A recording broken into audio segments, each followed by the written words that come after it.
Good night, fellow punters. The clock on the wall is 20 past 10 on whatever night of the week it is.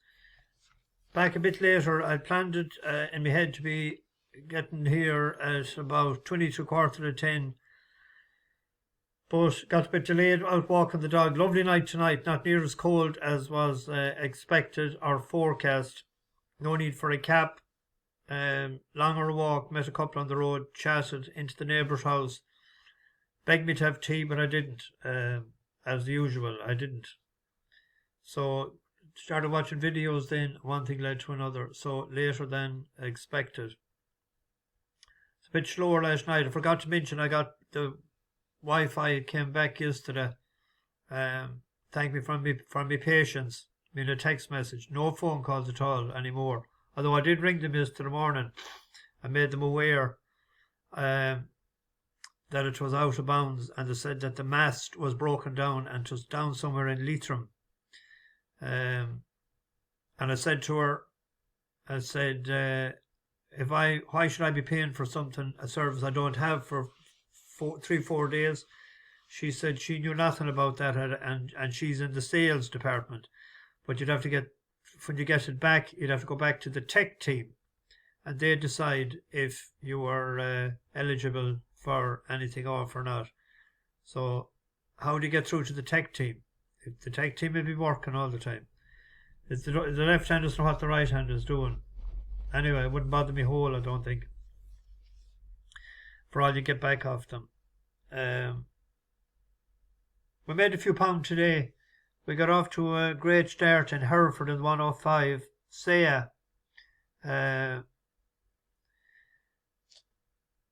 I was thinking the step up and trip, it's suit, similar to his half-sister. Given a good ride, positive ride by Richie McClernon. Looked to be getting into trouble, I thought, a little bit coming around the turn for home. A great run first time out in England for the horse that I can't think of, the one we backed, the ex-Jessica Harrington horse. That was Rita Tagan, the favourite. First time in hurdles, over hurdles. I've made my mind up. The other one was Pigeon House. I've made up my mind. I made up my mind I was taking it on. First time over hurdles. Some of those horses that look well in bad bumpers and be unlucky. They're just unlucky horses. So it was late money. It went out to 5-1 today. It was 9-4, 5-2 without the favourite. Because the favourite was so strong, it was odds on. So it drifted before the off. That was no harm. And then we had a runner in Hexham. Time was each way. It finished 4th. Lucky for me because I backed him with the red bookies, quarter the odds, 4 places. Rather than a fifth of the odds, 5 places. Because I was saying if it's going to be up with the pace, maybe it'll be definitely in the first 4. I was trying to take an extra few pound off them. And I was saying, geez, coming up to the line, because he was going out of the picture. Hang on there, sunshine. And he did. And then we were waiting on Sheridan. I seen somebody in the comments, I went against the bus horse. Yeah, I did. But I thought, and I said last night, it was between the two of them. So by that drifting back to 11-4, and Sheridan gone out to 6-1, the forecast in paid better. It paid 18.72. Whereas if it stayed 7-4 and 5-1, it'd be 4-1 less. So it fared out better for us, and we got our each way money on Sheridan. It was the right call. Well, it was a safe call, because I thought maybe if the Fav Duke of Oxford went up the rail that he might get blocked and we might have set sail for home. But anyway, good day. It would have been better for anyone, including myself, than done an each way Trixie each way treble. But the fact that drifted out to 10-1 and the 2 prices, it made up for it. Anyway, I'm rambling on too much. where are we tomorrow? We are. I should say that in the bookie shop above in Dublin. I say you'd be going around looking for the sheets. You say where is Sandown? And there was a fella, a Shrudy from Dungarvan. You say it's in Esher. I used to ask, be wondering what part of the shop was it in. The nap goes in the 125 at Warick, novices handicap chase. The skeletons on Skycutter. This has been placed twice recently over fences.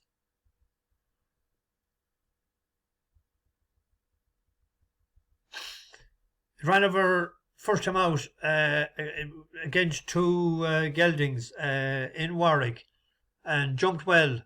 I'll show you a clip of that in a minute. And then went off 11 to 8 favourite the last day. Just didn't get to Cauthness. But the day against the two boys, Rambo 2 and Kintail. But Rambo 2 is rated 134. And it beat the 115 horse by 6 lengths. So that was a good run. And it jumped well, went out in front.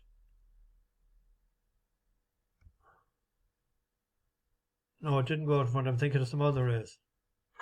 From Kintail.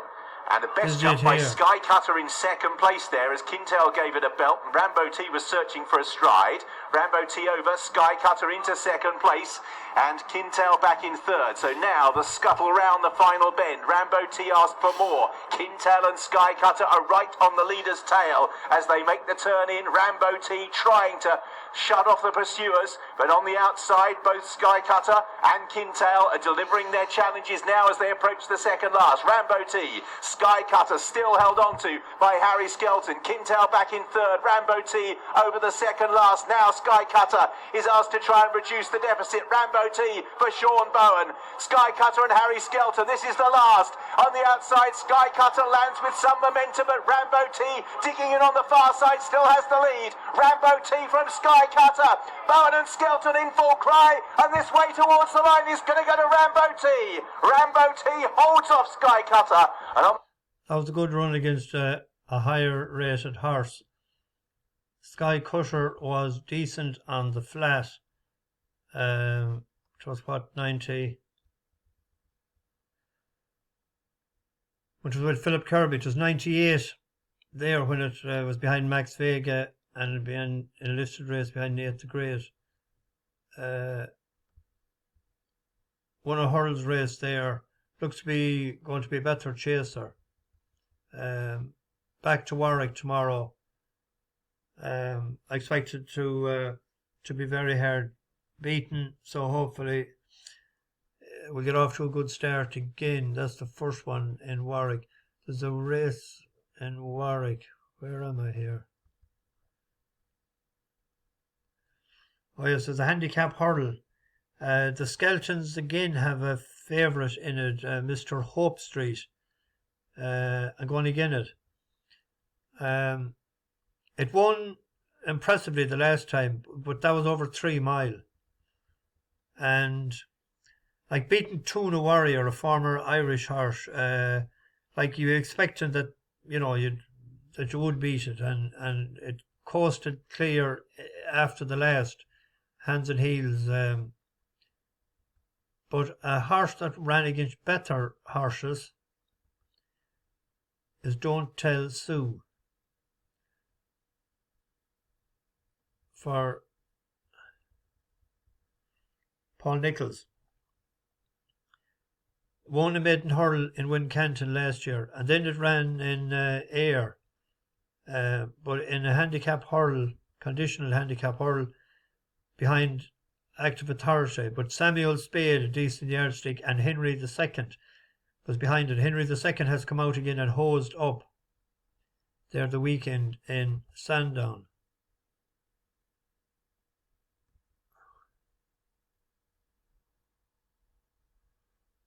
That's, well, let's see, back a little bit. We're nearly at the end here. Here we are. Better turn up the music. Now in towards the home straight. Long run to the second last. Vincenzo now takes up the lead quite clearly. Arcube and Don't Tell Sue, they're the next ones. The earlier leader, Falco de Pan, dropping tamely away. Samuel Spade and also Active Authority arriving on the scene. Active Authority desperately short of racing room though. He's getting no run. Active Authority will have to switch out wide. There's still time for him, but that was very unhelpful. Meanwhile, Don't Tell Sue has come through with Vincenzo and Samuel Spade, and they're followed through by Active Authority, who is renewing his effort despite being badly hampered. In 5th place is Through the Ages. Henri the Second's dropped tamely away. One to jump, Samuel Spade. Active Authority comes on the outside though, and starts to bound clear. Sealed it with a great jump. Active Authority coming now 5 or 6 lengths clear impressively in the hands of Lewis Sanders. He looked in all sorts of trouble. Renowned for second there, but a lot of Nichols's horses were improving lengths for their first run, including Henry II or Second. So I'm going to suggest that for a win bet and a reverse forecast with the Fav. Moon Over Mexico, the Free to Hay horse, that's a decent nag as well, but it hasn't ran since when it won his maiden novice hurdle in June. Any of them going from Colin Bow isn't too bad. And Henry or Charlie Longston, he's not doing too bad. That'll be, keep an eye on that lad tomorrow, the way he goes. He's 2 out of 7 in the last 14 days. Where are we? There was a good mare's novices chase in tomorrow as well in Warwick. You wear it well. It opened up 6-4. That was last seen in Bangor the day that we won on She Could Be Anything. Went out in front that day. It's the former mare's novices hurdle winner. It's gone odds on now. But a horse, there's 8 in it, so there's paying 3 places. An each way bet, and maybe without the Fav at 7-2 would be Cherie D. If you look at this one's form, won a bumper, won a novice hurdle first time out, and won a handicap hurdle off 1:15 in Aintree. Stevens's Day, Boxing Day in the UK. Then it ran a novice hurdle, but to second or third to in the Grade 1 in of 1:31, and the first time out over jumps. It ran against 2 boys as well, Bugsy Siegel and Johnny Who. Johnny Who went on to run 3rd in the Grade 2. That's Cherie D out in front here. We'll just have a look at this. This is before the 3 out. Black jacket out in front. Coming to the 3rd left. Trying to battle back in 2nd. Cherie D and Bugsy Siegel, followed by Johnny Who in 3rd. He still gets a pretty large horse blanket over all 3 of them as they come towards the 2nd last now. And it's Cherie D. She's yet to see a rival. She's jumped very well in the main, and she continues to lead. At it now. Cherie D jumps well. Bugsy Siegel in 2nd. Johnny Who now just being asked by John Journey a little bit to get involved as well. But Cherie D that leads them as they come towards the final obstacle in a well-contested novice chase. Cherie D at it now, jumps it well to Johnny Who in 2nd. Bugsy Siegel relegated to 3rd. Inside the final furlong they go. Cherie D has now been tackled and passed by Johnny Who cruises into the lead. Bugsy Siegel is persevering down the centre of the track as well, but as Johnny Who, patiently ridden, got a bit of his sleeve here as the race up towards the line. A very nice chasing day. She ran well enough in that. Now, you'd be happier if Johnny Who had ran better, but he didn't do too bad. I suppose he was 3rd to the Jukebox Man. But that's an each way bet there, and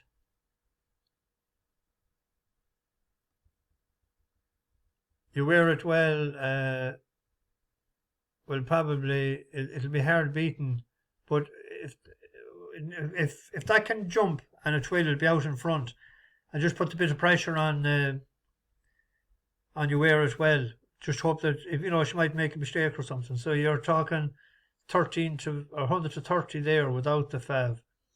She was the second best rated hurler in the field. This one was 130, wasn't it? Yeah.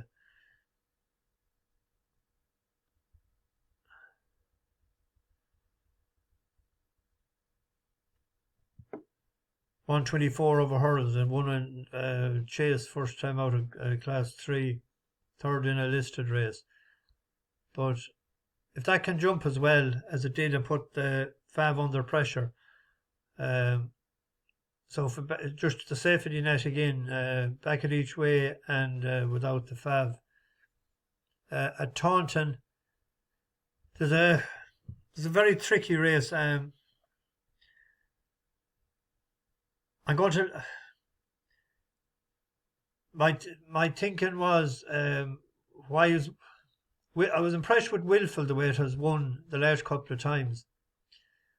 Freisha Hay colours as well, but it has been off since the 21st of August, and you'd wonder why is that design it there? Is it that it had a problem or something, or have they another plan up their sleeve?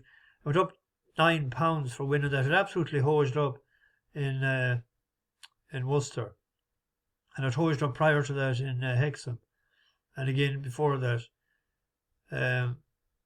But if that stays sort of strong in the market, and if you get 5 to 1, 92 5 to 1, back at each way maybe, and if you have 3 places in it, Chock-a-Block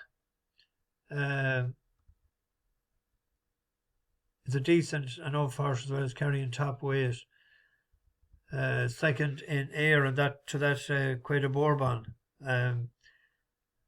Beat the Die in Chief as well. So it's tricky. You only want to be reading their minds, both horses and humans. So we'll see. But to get this into the oven. Bash the bookies, over and out.